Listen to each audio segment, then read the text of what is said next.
51,840. Anybody take a guess what that number represents? 51,840. Say that, stop. You close. What you got? Say that again. 51,840 is the number of hours that I've seen, smelled, touched, and been in the presence of death. At 14 years old, I told my mom I wanted to be a mortician. She never thought I was crazy. She's my biggest supporter, biggest motivator. And at 14, most kids, that's not what they want to do. For me, it's a calling. I'm not afraid of death. I never have been. I started out playing ball, running track in high school, played 4 sports, state every year. Ran track in college. Used my skills in sports to get a college education.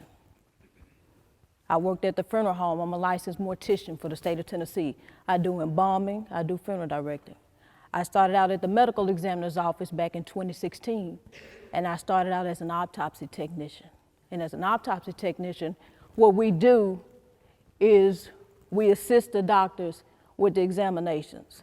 So when you come in off the street, the techs, they're responsible for taking photos, they're responsible for x-raying, documenting, getting all the paperwork, all the exam stuff set up for the doctor to start the exam. I did that for 2 years before I became an investigator. In investigations, we would do everything: homicides, suicides, motor vehicle crashes, overdoses. We do some natural stuff. When I was in high school, I used to always carry the obituary notices around with me. I would always keep them on my seat when I played ball, especially at home games. And in the papers back then, they put your age, they put your cause of death. So I was used to seeing 60, 70, 80-year-olds. Every blue moon, you might see a young person, maybe a motor vehicle crash, young kid had cancer. But now we're seeing 9, 10, 11, 12, 13, 14, 15, 16, 17-year-olds in the paper, on the news. And it's heartbreaking. So I want everybody in here, what I do now, I'm the chief death investigator for the medical examiner's office. I have 8 investigators that work under my direction. And I'm gonna kind of give y'all a visual of what it is when I get to work in the morning. So I want everybody to stand up. Everybody stand up. Stand up. And I want everybody to close your eyes. Keep them closed until I tell you to open your eyes. Open your eyes.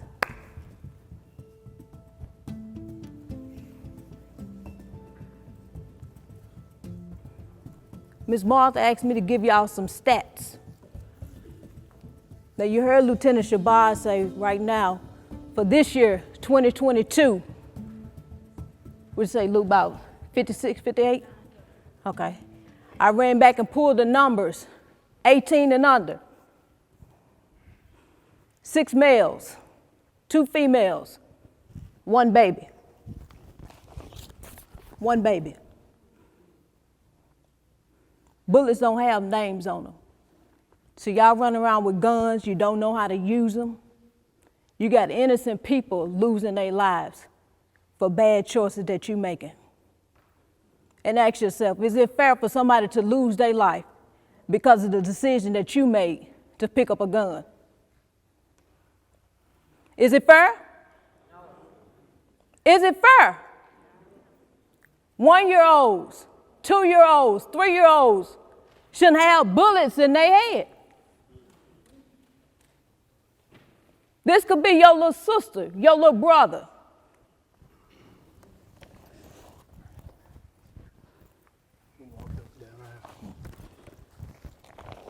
Youth bag.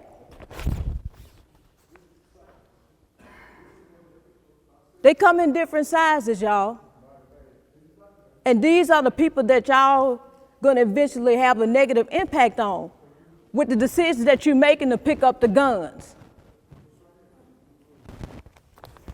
And for those of y'all that wanna carry the guns and think that you're grown, we don't make teenage bags. You get the adult size bag. That's what you get. Facts. In 2018, gun violence became the leading cause of death for all children and teens ages 1 through 19. It surpassed motor vehicle crashes for the first time in history. Child and teen gun deaths hit a 19-year high in 2017, and it ain't slowed down yet. 86% of children and teens who died from gunfire in 2019 were boys, and you're 6 times more likely to die from guns than girls. And African American boys, you're 18 times more likely to die than Caucasian boys. 18 times. Y'all can take your seats. When we do autopsies, as the technicians, I told you we the assistants for the doctors that's in the room. We x-ray you, I've done fingerprints. The doctors come in, they tracking those bullets because they want to see the path that they took and see what they tore up. So when they sign their death certificate that your mama gonna need, they want to make sure that they put the right cause and manner of death on there. And we take all your organs out, everything. Death ain't like what you see on TV. It's got a smell to it that I guarantee you a lot of y'all can't handle. Blood got its own odor. And we take everything out. The only thing on TV that you might see that's actually the same is that wide incision that they make. Shoulder to shoulder, go down the middle of your chest, around your navel, down to your hip. They spread your skin back. And I can see your rib cage, and your rib cage is there to protect your heart. That's sitting right there. You got lungs on each side. If you got trauma there, we're gonna photograph it. Take those organs out, and the doctors, they're gonna dissect them, see what type of injuries they have. And the last thing that we do is we take your brain out. You mind if I touch you? See, the good thing, all y'all, you got a lot of hair. So because you got a lot of hair, when we cut it, and we take that scalpel blade, and we go behind one ear, all the way across the top of the head, down the back of the other ear, okay? So if you lose some hair, I got enough, when I get to the funeral home, I got enough to replace that with to cover the sutures and stuff I'm gonna put in there. And we pull that scalp back, and we pull it down so you can't even see your face, okay? So your head lay back. A lot of y'all don't know you got an opening in the base of your skull. That's where your spine comes up and attaches to where your brain stem is. And one of the other instruments that we use is a scalpel blade. And typically when I do the brain, I used to use a 60-inch scalpel blade, probably as long as my finger. And I can look in and I can see the cord. So what we do before we can get to that, I got to take your skull off.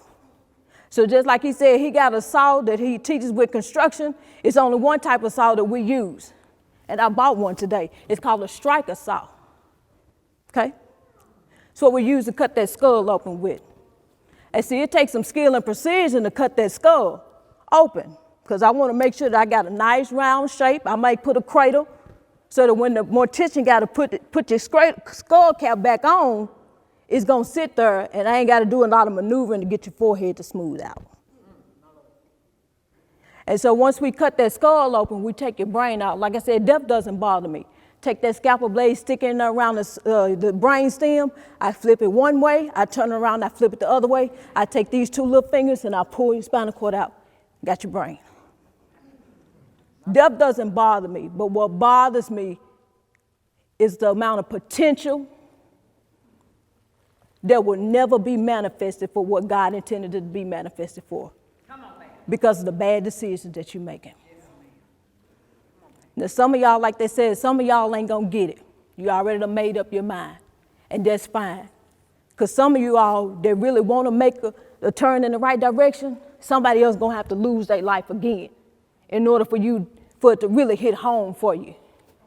But if your life really matters to you, it starts today. All these are reflections of all the people, all the kids that have already died. How many more y'all want to die before it takes for y'all to make up in your mind that you're going to start listening to what your mama tell you? That you're going to be okay with being different? Because some of y'all ain't going to get a second chance. You're not. That's facts. You're not going to get a second chance to make a better decision. So you got to make up in your mind right now. If you got goals and dreams, they can't just stay in your head. Write them down. If you can think it, you can believe it, then you can implement it. It can't just stay up here. Write your goals down. Put them where you can see them every day. Every day. Parents, encourage your kids every day. Hang out with people that's doing something constructive with their life. So that you get homicide detectives ain't got to go out and talk to your mama, and then your mama at the funeral, and she can't stop shaking because the pain's so bad. She's sitting there crying, and when the mortician get ready to shut the casket down, that's it. When he take that key and go to the end of the casket and unscrew that little cap and go like this to hear that kind of click, that's it. Then they load them up in the hearse, they take them to the cemetery, put them on top of that little lowering device. Your mama and them sitting in them cold chairs while you just go 6 feet in the ground. And to be honest with you, for my parents, how many of you all got $10,000 today that you can spend on a funeral? Raise your hand. Because that's about the average cost of funerals with burial and everything, or what it's going for today. How many of y'all got $10,000 you can just drop out of your pocket on something like that? The only time people see me is when somebody dead. That's the only time I come out, when my phone rings, when somebody dead. We run a 24-hour operation, 365 days a year. If it's snow outside, I gotta go. If it's raining outside, we gotta go. Thundering outside, we gotta go. So I'm gonna ask you, the choices that you're making, is it worth for somebody else to lose their life for the decision that you wanna make? And if you done made up in your mind that you want something different, you can have something different. Because you got opportunities out there. You got all these mentors in here. All of the people that have already walked in the wrong direction, that done came all the way back to get you. Take their hand and don't let it go. Take the hand and don't let it go. You gotta have people in the fight with you, but you wanna be on the right team. And all these other people that's surrounding you, they on the right team. Some of y'all can't do hard time. Some of y'all can't walk in my shoes. Most people don't wanna come in and smell bodies. They don't wanna do that. People don't wanna see death every day. I see death every day. Since I was 14 years old, I'm 42. 42.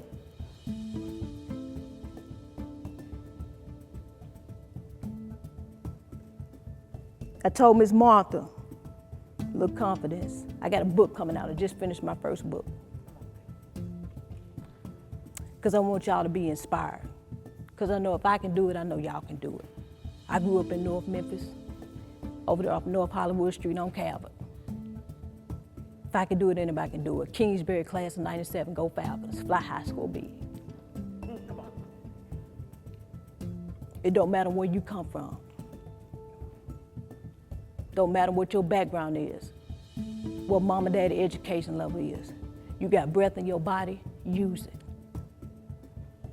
When the book comes from the publisher, if you want a copy and if you promise me, if you make a decision to turn and go the opposite direction of where you're going now, I'll give Miss Martha a whole case of them, and you get a copy, autographed copy, okay? Yeah. So make up your mind today when you leave here that you're gonna do whatever it takes. Write your goals down, write those visions down. As you grow, your goals may change. Write them down, put them up. Get you an accountability partner. Mom, hold them accountable. Dad, hold them accountable. Auntie, grandparents, uncle.